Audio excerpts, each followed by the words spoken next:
Ya, Assalamualaikum warahmatullahi wabarakatuh. Eh, Sampai berjumpa lagi kita di mata kuliah menggambar teknik. Pada pertemuan kali ini kita akan membahas terkait jenis gambar, etiket gambar, dan skala pada sebuah gambar. Satu lagi juga terkait ukuran-ukuran kertas yang biasa digunakan dalam menggambar teknik. Oke, selanjutnya kita lanjut. Di sini ada jenis-jenis garis, beberapa garis yang lazim dan biasa digunakan dalam membuat suatu gambar teknik. Garis-garis tersebut, diantaranya yang A ini adalah jenis garis yang A, tebal kontinu. Ini biasa digunakan untuk garis nyata atau garis dari suatu gambar, dan juga garis-garis tepi. Biasanya dia menggunakan jenis garis A ini. Lalu yang kedua, yang B ini ada tipis kontinu, hampir sama dengan yang A, namun dia lebih tipis. Biasanya ini garis-garis yang digunakan untuk berpotongan hayal atau imajiner.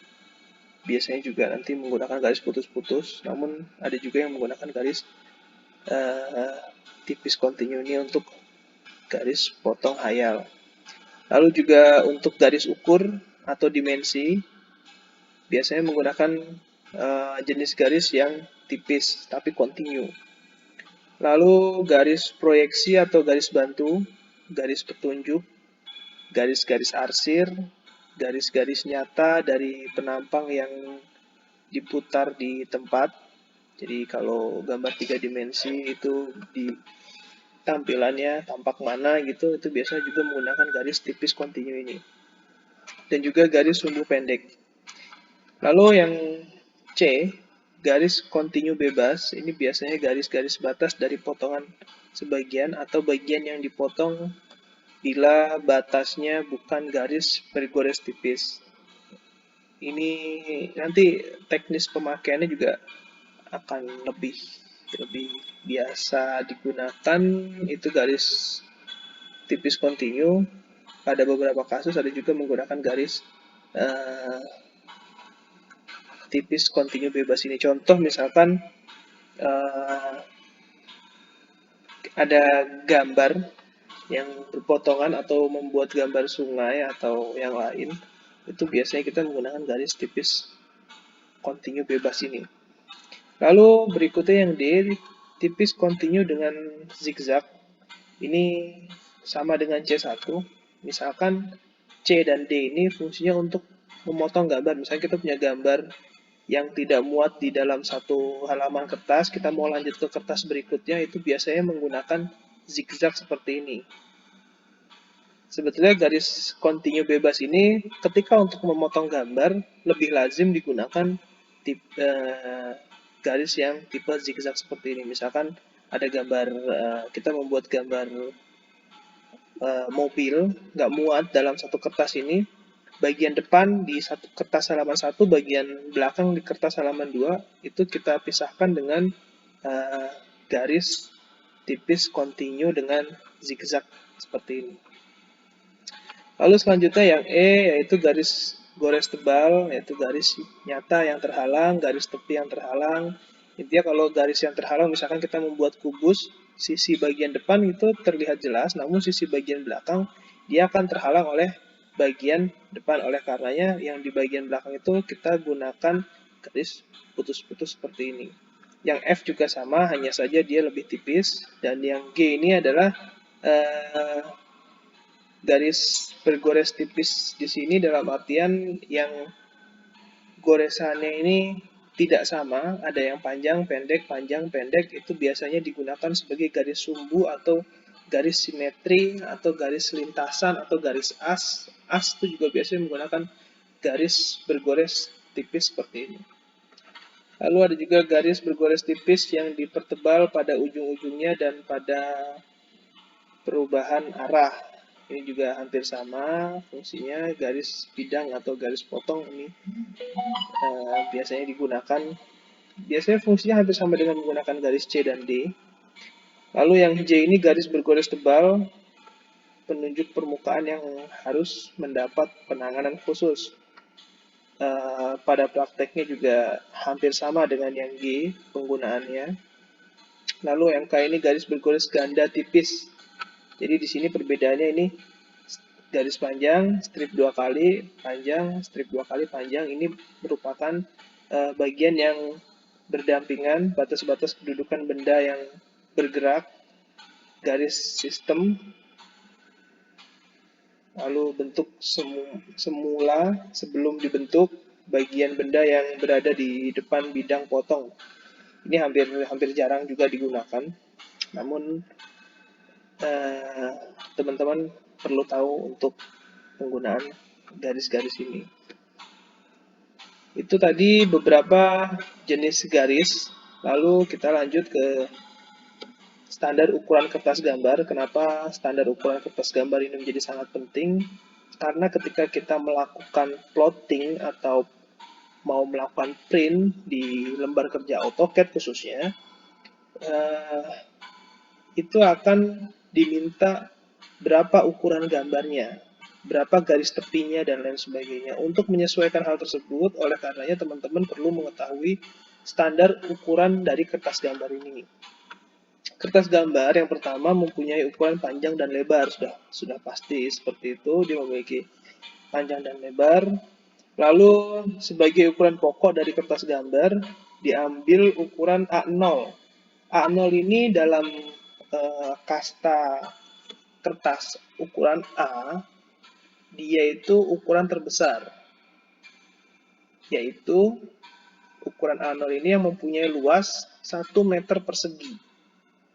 Jadi kertas A0 itu memiliki luasan 1 meter persegi atau 1 juta milimeter persegi. Perbandingan lebar dan panjangnya sama dengan perbandingan sisi bujur sangkar dengan diagonalnya. Seperti apa itu? Ini kita bisa lihat di sini, teman-teman. Jika bujur sangkar mempunyai sisi X, maka diagonalnya Y. Maka Y tersebut adalah X akar 2.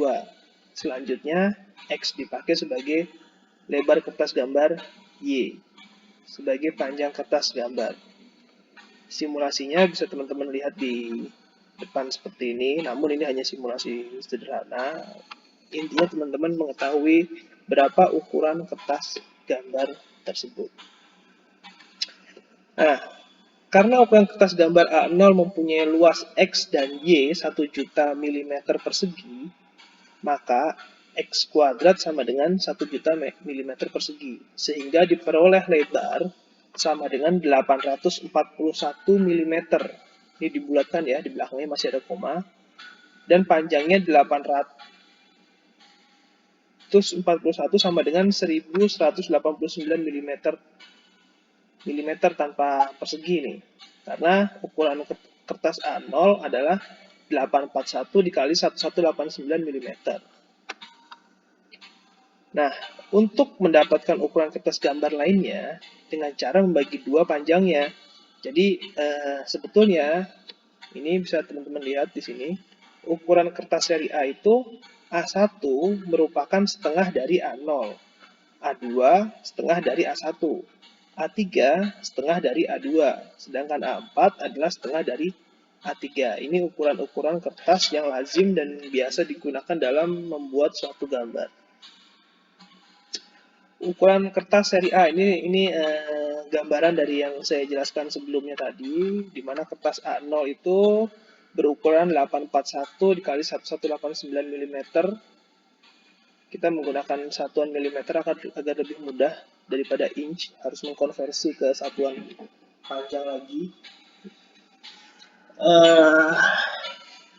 Lalu ukuran kertas A1 itu berukuran 594 dikali 841. Seperti ini. Yang dibagi itu apa ya sebutnya ya? Satu sisinya ya. Jadi satu sisinya sama, satu sisinya dibagi. Sama juga kertas A2 berukuran 420 dikali 594. kertas A3 berukuran 297 dikali 420 dan kertas A4 berukuran 210 dikali 297. Kurang lebih seperti itu terkait ukuran kertas. Minimal teman-teman itu mengetahui ukuran kertas untuk seri A ini, karena ini yang biasa digunakan dalam membuat gambar, khususnya gambar-gambar teknik. Lalu standar gambar teknik di Indonesia.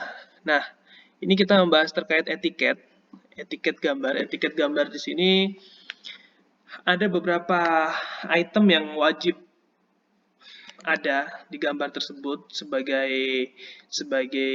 informasi dari suatu gambar. Di antaranya adalah nomor gambar, judul atau nama gambar, nama institusi atau nama perusahaan pembuat gambar tersebut atau klien dari perusahaan tersebut. Lalu juga di dalam etiket itu muncul skala, ada skalanya, baik itu dengan skala atau tanpa skala, itu harus diberikan informasi di dalam etiket gambar ini. Lalu nama yang menggambar, nama yang memeriksa, dan yang mengesahkan atau yang menyetujui ini sebaiknya ada, karena gambar teknik itu sering sekali terjadi revisi, dan juga apakah gambar tersebut sudah disetujui atau belum disetujui, itu juga menjadi penting dalam suatu proyek. Lalu cara proyeksi yang digunakan, ini biasanya digunakan juga, namun beberapa gambar juga tidak menggunakan ini. Tapi kalau gambar proyeksi wajib menampilkan proyeksi, karena proyeksi itu bermacam-macam ya teman-teman. Jadi agar tidak membuat pusing yang membaca gambar tersebut, langsung to the point ke topik yang dibahas. Lalu selanjutnya keterangan lain sesuai dengan keperluan gambar tersebut. Misalkan perlu insert, kalau kita membuat gambar layout, insert area misalkan ya. Itu tadi terkait standar gambar teknik untuk Indonesia. Nah, etiket ini tadi merupakan bagian yang muncul dalam suatu etiket. Sebetulnya etiket itu seperti apa? Etiket ini contoh dari etiket. Ini misalkan kita punya kertas A3. Ini ukuran ideal ya. Namun prakteknya juga banyak yang melebihi ukuran-ukuran ini. Biasanya ini etiket yang berada di bawah, ada nama gambar, ada yang menggambar siapa, keterangan nomor gambar, dan lain sebagainya. Ini etiket tadi, keterangan tadi dimasukkan dalam etiket seperti ini supaya lebih rapi. Seperti itu. Lalu ini etiket untuk bentuk kertas A2, kurang lebih sama. Nah, ini untuk terkait identitas gambar. Identitas gambar. Nah, ini etiket juga, sama seperti yang tadi dijelaskan di awal, bahwa suatu gambar itu harus memiliki etiket seperti ini. Ini jenis-jenisnya dan lain sebagainya dimasukkan dalam informasi seperti ini. Nah, selain etiket, skala menjadi hal yang penting dalam suatu gambar. Meski banyak gambar yang tanpa menggunakan skala. Setidaknya teman-teman memahami bagaimana menyekala gambar untuk gambar-gambar tertentu yang membutuhkan skala. Pada dasarnya, skala itu sendiri adalah perbandingan antara jarak pada gambar dengan jarak yang sebenarnya. Jadi jarak di gambar itu bisa kita hitung jarak sebenarnya. Oleh karenanya itu adalah gambar dengan skala. Ini adalah contoh rumus skala dalam suatu peta, yaitu jarak sesungguhnya adalah jarak pada peta dibagi dengan skala.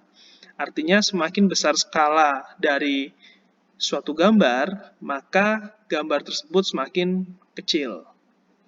Namun semakin kecil skala, maka gambar tersebut semakin besar. Analoginya, misalkan teman-teman bayangkan gambar 1:1 itu artinya besarnya gambar itu sesuai dengan keadaan real. Misalkan kita membuat gambar sebuah komputer berukuran 10, skala 10 cm atau 20 cm gitu ya. skala 1:1-nya digambar 10 cm, keadaan real juga 10 cm gitu. Nanti kita lihat di contohnya. Nah, ini contoh menghitung jarak sebenarnya. Misalkan pada sebuah peta berskala 1:10 juta, 10 juta di sini adalah 10 juta cm.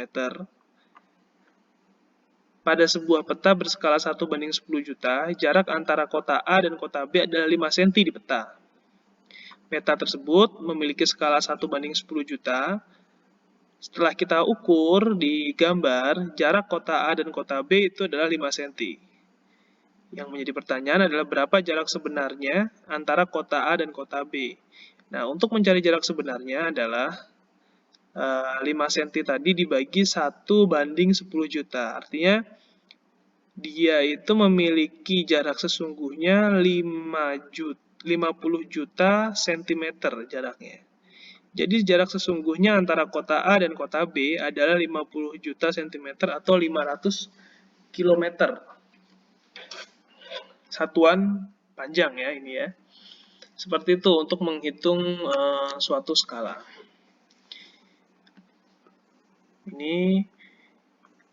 Ini ada beberapa persamaan yang saya tampilkan di sini untuk memudahkan teman-teman dalam melakukan penyekalaan suatu gambar. Nah, ini contoh soal satu lagi terkait mencari skala pada peta. Jadi, ini juga biasa lazim ditemui ketika kita membuat suatu gambar.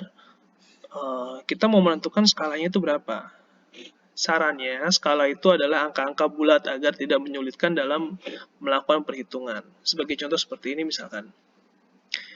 Jarak antara kota C dan kota D pada suatu peta adalah 8 cm. Jarak sebenarnya antara kota C dan kota D adalah 160 km. Berapakah skala pada peta tersebut berdasarkan satuan cm? Nah, untuk menentukan skala, jarak pada peta berbanding dengan jarak sesungguhnya.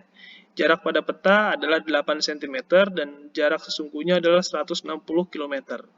Kita konversi dulu semua ke dalam satuan cm, artinya 8 cm tetap 8 cm, 160 km itu artinya 160 juta cm.